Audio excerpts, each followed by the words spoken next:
तो एक तो मैं धन्यवाद देना चाहूँगा भाई, आपका नाम? शशि भूषण जी ने कविता के जरिए बहुत अच्छे से बाबा साहब के जीवन का संक्षिप्त परिचय भी दिया और मधुर वाणी में बताया भी, उसके लिए बहुत बहुत धन्यवाद।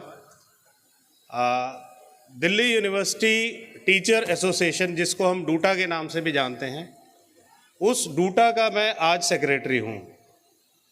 सेक्रेटरी का पद दिल्ली यूनिवर्सिटी के इतिहास में पहली बार किसी दलित को मिला है, पहली बार।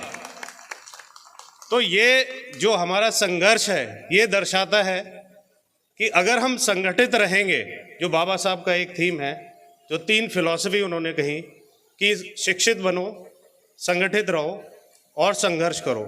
शिक्षा तो हमने लगभग पा ली है बहुत हद तक, बहुत मायने में। कोई आईएएस बन रहे हैं हमारे, कोई आईपीएस बन रहे हैं, कोई प्रोफेसर बन रहे हैं, लेकिन उसके बनने के बाद आगे का क्या रास्ता है, जीवन की क्या शैली है हमारी? क्या हम अपने आप को उसी अपने वर्क प्लेस में समेट के रख देंगे, या बाबा साहब के विचारों को अपनी अंतरात्मा में उतार के आगे अपने आने वाली जनरेशन के लिए देंगे? ये सवाल जो है ये हमें अपने आप से करना होगा। हम 14 अप्रैल को बाबा साहब का जन्मदिन बड़ी धूमधाम से मनाते हैं। एक दिन मनाते हैं, भीमोत्सव 1 हफ्ता मनाते हैं, फिर हम कहते हैं कि 1 महीने तक मनाते हैं। एक साथी ने कहा कि 65 कंट्रीज में हम मनाते हैं। तो ये सिर्फ 1 महीने की बात नहीं, हर पल हर क्षण हमें बाबा साहब का जन्मदिन मनाना है। और वो जन्मदिन तब मनाया जाएगा जब आप दिल से बाबा साहब के दी हुई शिक्षाओं को ग्रहण करेंगे और अपने समाज में फैलाएंगे। तो ये शिक्षा की जब बात है, क्योंकि मैं शिक्षा जगत से जुड़ा हुआ हूँ, बीसीए, एमसीए, एमफिल, पीएचडी कर करके हमारे यहाँ टीचर्स आ रहे हैं, लेकिन समस्या ये है कि इतिहास हम नहीं जानते, और जो इतिहास नहीं जानते वो इतिहास बना भी नहीं सकते। तो मेरे सभी साथियों से ये रिक्वेस्ट है, हम संविधान की बात करते हैं, मैं यहाँ पे चैलेंज नहीं करता, लेकिन एक रिक्वेस्ट करता हूँ कि जब इस कार्यक्रम के बाद जाए तो संविधान की एक प्रति आपके घर में जरूर होनी चाहिए। आप खुद भी पढ़ें, अपने बच्चों को भी पढ़ाएं, क्योंकि ये एक ऐसा डॉक्यूमेंट है जो कि डॉक्यूमेंट ऑफ गवर्नेंस ही नहीं है, ये लिविंग सोल है। इस देश का गवर्नेंस कैसा होगा, एक्चुअल में किस तरह से सरकारें काम करेंगी, वो सब इस संविधान में दिया है। और जब तक आपके पास ये समझ नहीं होगी, आप अपने सिस्टम में गलत चीजों को चैलेंज भी नहीं कर पाएंगे। तो बाकी बहुत ज्यादा समय मैं नहीं लूंगा।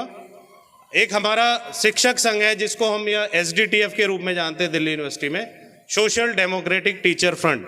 और पिछले 20 साल से लगातार हम लोग, एमपी सिंह सर बैठे हुए हैं, कुछ साथी मेरे बैठे हुए हैं, 20 साल से लगातार हम दिल्ली यूनिवर्सिटी, दिल्ली एडमिनिस्ट्रेशन से लड़ रहे हैं कि संविधान ने जो हमें रिजर्वेशन पॉलिसी दी है उस पॉलिसी का सही तरीके से इम्प्लीमेंटेशन होना चाहिए। ये अपील मैं अपने सिस्टम में करता हूं। बाय डिफॉल्ट मैं secretary all India federation of central university teacher association का मेंबर भी हूं, जहां पे अभी आज ही जंतर मंतर पे सुबह हमारा प्रोग्राम था। और कई साथी, हमारे दलित साथी, जो ये कहने से घबराते हैं कि दिल्ली यूनिवर्सिटी हो या देश की तमाम सेंट्रल यूनिवर्सिटीज हो, वहां पे रिजर्वेशन पॉलिसी लागू नहीं हुई है। तो आपको ये डर निकालना होगा। डर आप तब निकाल पाएंगे जब आपको अपना सिस्टम पता होगा।